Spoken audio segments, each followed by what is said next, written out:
I love talking about Caitlin Clark on this show, and she participated in some kind of LPGA Pro-Am, drew monster crowds. There's pictures of just like everybody trying to get an autograph with Caitlin. Isn't it incredible? Each time Caitlin Clark makes an appearance, she doesn't just attract attention, she ignites a complete cultural event. And it's happening once more, because following one of the WNBA's most sensational rookie seasons ever, she unexpectedly surfaced at an LPGA Pro-Am, and the atmosphere was chaotic. Fans were clamoring just for autographs, cameras flashed from all directions, and media outlets hurried to report on it. While some critics label her move a betrayal of women's basketball, the fact is, Caitlin Clark has successfully dominated two entirely separate worlds in under 8 months, shattering records on the court, redefining expectations off of it, and now disrupting the golf world so much that entire networks are reorganizing their schedules just to broadcast her teeing off. So, here is the central question: how did a single young star transform into the most powerful figure in women's sports? And why does it make so many people irate? Let's go back for a moment, because to truly grasp why Caitlin Clark's foray into golf has sparked so much discussion, you must return to the start of this year when the Caitlin Clark effect was just beginning to surge.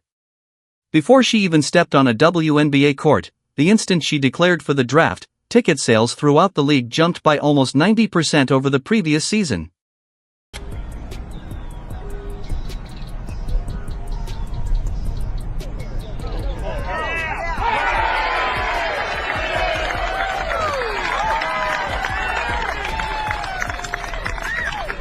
Merchandise sold out rapidly, and Indiana Fever games that once had trouble filling arenas were becoming sold-out venues, with fans striding for hours simply for a chance to watch her play in person.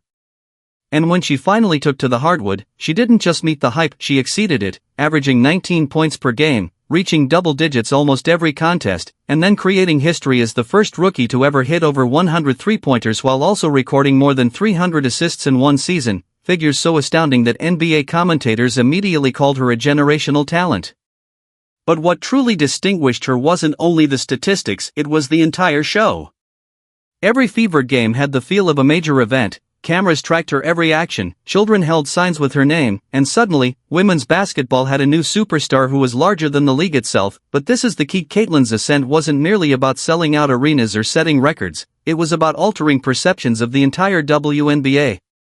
For the first time in a long while, casual sports enthusiasts who had never paid attention to women's basketball were suddenly purchasing tickets, watching broadcasts, and tracking every highlight online just to see her. The league had a prime opportunity to position her as the face of the WNBA, to promote her as the star capable of leading women's basketball to a new level. But they somehow mishandled that opportunity.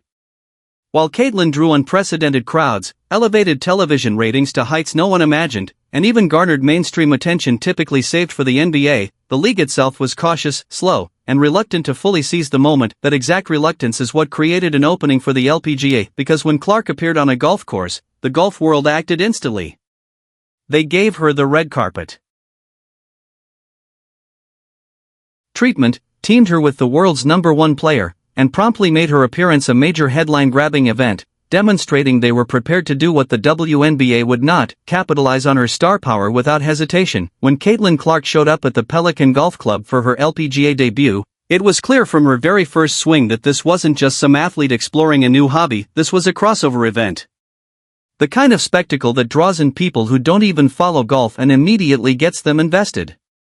Because Clark wasn't paired with just anybody, the LPGA placed her alongside world #1 Nelly Korda, a decision that instantly made the Pro-Am a can't-miss event, and the excitement was palpable. Ticket sales surged, the spectator gallery was shoulder to shoulder before dawn, and TV networks actually altered their broadcast schedules to show her teeing off live, which has rarely, if ever, occurred for a women's golf event. As she strolled the fairway with cameras following and spectators shouting her name, it was evident that her celebrity appeal extends well beyond the three-point arc. She was transforming a golf tournament into the exact kind of sold-out spectacle she created in basketball, demonstrating to all that the Caitlin Clark effect is larger than any one league. The response was immediate and immense, because the second Caitlin Clark teed off, the whole golf world seemed to pause and observe.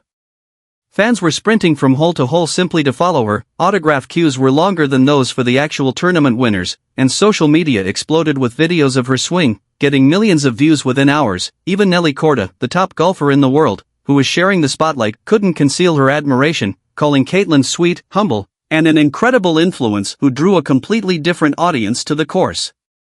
And it wasn't only players praising her, LPGA officials and news outlets were. Golf Channel devoted live coverage to her every shot, a rarity for a Pro-Am, and in that instant, Caitlin Clark was no longer just a basketball rookie, she was a two-sport star whose very presence boosted women's golf overnight and made insiders question if the WNBA had just squandered its greatest chance to honor her as she deserved, but alongside all the acclaim came the criticism. While the LPGA was busy hailing Caitlin Clark as a generational talent, rumblings of discontent began to surface in the WNBA. Insiders reported that league officials and some players were annoyed by how fast golf embraced her and captured the media's attention. Critics started portraying her crossover as a disloyalty to women's basketball, charging her with pursuing celebrity instead of remaining devoted to the sport that made her famous. Social media erupted with fierce debates between fans who viewed her as a pioneer and critics who depicted her as deserting the WNBA prematurely. The irony, however, is striking. Her very presence has done more for the advancement of women's sports overall than nearly anyone in recent memory. Yet, rather than celebrating her success, some are intent on criticizing her. This split between praise and resentment is precisely what makes the Caitlin Clark effect so potent. It's about more than sports, it concerns loyalty, ambition, and who directs the narrative of female athletics.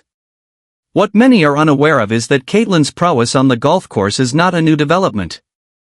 Long before she was shattering records in the WNBA, she was already swinging clubs as a child.